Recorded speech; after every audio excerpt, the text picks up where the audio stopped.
Hello, welcome to my presentation. My name is Zach Charles, and today I'll be talking about a vertical axis wind turbine surface aerator concept that I designed to aerate sections of the Ottawa Canal. Okay, so, how do I just click? Okay, cool. All right, nope, go back. Okay, so first thing to address is the Ottawa Canal is something called hypoxic. It has low dissolved oxygen in much of its areas. Now, this does not mean all of its areas, because oxygen, it typically enters a body of water through the surface, through the top layer, and so they tend to have a decent amount of dissolved oxygen already. And this is a canal just open in the air. But as you get lower, due to various factors, the dissolved oxygen content in milligrams per liter will shrink. So when you get to this sill area, or basin area, where there's a divot here, it's pretty consistently 1 milligram per liter of dissolved oxygen, which, as can be seen in the top graphs here, is not healthy for a majority of organisms like fish and crustacea to live, and borders unhealthiness for a lot of the other organisms that could inhabit the Ottawa Canal. A median lethal concentration, just for context, is the median taken out of, I think this study is like a combination of 876 different experiments. 206 organisms are shown, and the median of that, it's the threshold at which they begin to die. Whereas the sublethal threshold is where they start to show like the effects of of starting to die. So they stop doing activities like burrowing, like mating. They stop. Some of them stop moving as well. This is caused, firstly, by an accumulation of a sediment bump, as you saw on the first slide, kind of a sill here, because of sediment running down the Manoa Pololo stream. This collects in this space, firstly, because the Manoa Pololo stream is fast-moving water, and because the Ottawa Canal is so big, all of the water flows relatively slowly. And so when sediment comes down, it kind of drops off there as it gets slower and sits there. Additionally, it enters at a very inconvenient angle, and so a bunch of sediment hits it, doesn't bank hard enough, and then kind of just sits in this bank. So you have this back area to the east part of the canal that's kind of deeper than the rest. And this causes high residence times, and then oxygen doesn't circulate into the lower levels because the circulation of that area is poor. Now, additionally, phosphate and nitrate are very common nutrients inputs into the Ottawa Canal. And this is because the Ottawa watershed, which is the entire area around Honolulu, kind of contains all of this stuff, and it all goes down into the Ottawa Canal. And there's such an excess that algae keeps consuming it and growing and growing and growing. And then in a process called eutrophication, which is the excess of nutrients, creating algae, which then dies, and then bacteria decomposes, and it's a huge tax on the oxygen. The bacteria taxes the oxygen quite a bit as it does this. So, how would one solve this? Well, sorry, I'm a bit out of breath. Okay, so it has been proven before that using a vertical axis wind turbine powered model, which is how I got the inspiration for this project, and using a impeller shown in the top right of the screen, water from the bottom can kind of be sucked in through this mechanism. So through spinning, it can get sucked in through this tube, and then so the bottom water, which has no oxygen, can be put to the surface, and through that it spreads oxygen throughout. This is especially relevant for the Ottawa Canal because this was tested in an environment, though without flow, it was a pond that is of similar width to the Ottawa Canal and has similar wind speeds. The wind speeds are shown in the middle of the Ottawa Canal, and the wind speeds are shown in the top left kind of set of graphs here, whereas the dissolved oxygen greatly improves whenever the vertical axis wind turbine is running.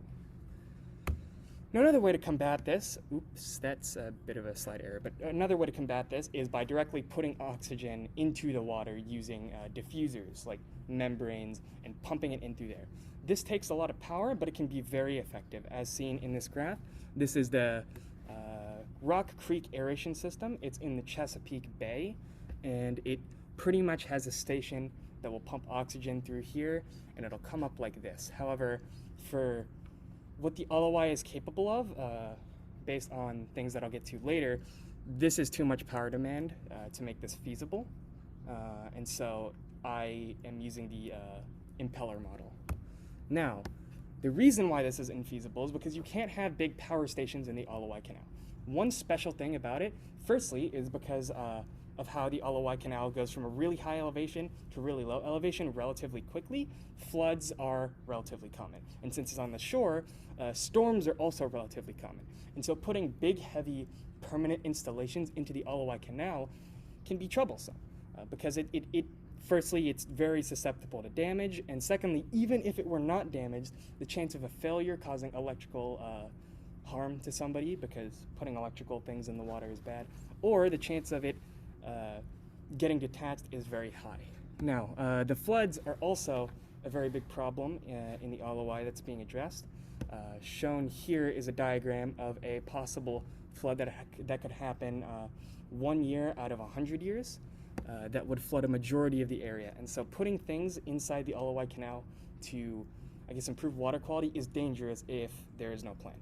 And obviously, or not obviously, I guess, but additionally, a lot of money has already been spent on kind of improving the water quality in the LOI canal and on addressing the flood situation. So the current situation is, one example being a bed of akuli that they put to remove phosphate and nitrogen to stop the eutrophication process a little bit. Was decently effective, but in the wake of a storm, it got washed away. Now, this specific project list here, like dredging the canal to remove sediment, constructing kind of sediment basins to lessen the risk of storms, already costs a lot of money. One thing I'd like to highlight is inject seawater into the canal. This is an idea where using wells, you can take seawater and put it into the eastern end, seawater that has oxygen, that is, and kind of like circulate it throughout that eastern end, and that would cost $6 million.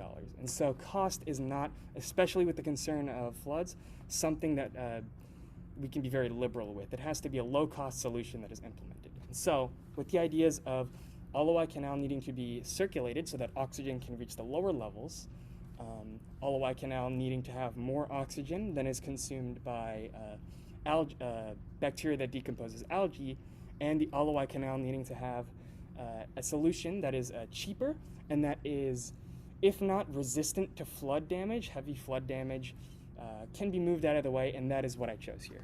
So this in general is my design. This is a brief sketch. First, the vertical axis wind turbine that I'm top is one such that instead of the previous study that I mentioned before, unlike that study, it uses lift properties. So what that study did was it pretty much used 2 scoops to collect the air because that would give a little bit more torque. But the thing about that is a bunch of the energy is spent not rotating it and instead curving the air around in a circle, just based on how that design works. And so using kind of this airfoil method, instead of using drag to power it, lift is used, which means more energy from the wind goes into rotating the wings, which is important because the LOI Canal as an area is not any area around cities are not very plentiful in terms of wind. There's not much wind there. Additionally, to make the system more efficient, vertical pitching mechanisms, so a mechanism that turns the wing to a appropriate angle as it rotates, will be used, and sensors will be used to determine what angle that should be at so that it can pitch appropriately depending on the wind speed. Next, direct mechanical translation, so it's just the same thing as because you're rotating it, there's no conversion of electricity except to power things like sensors. Direct translation to the impeller on the bottom, which kind of rotates and mixes all of the water and circulates that bit.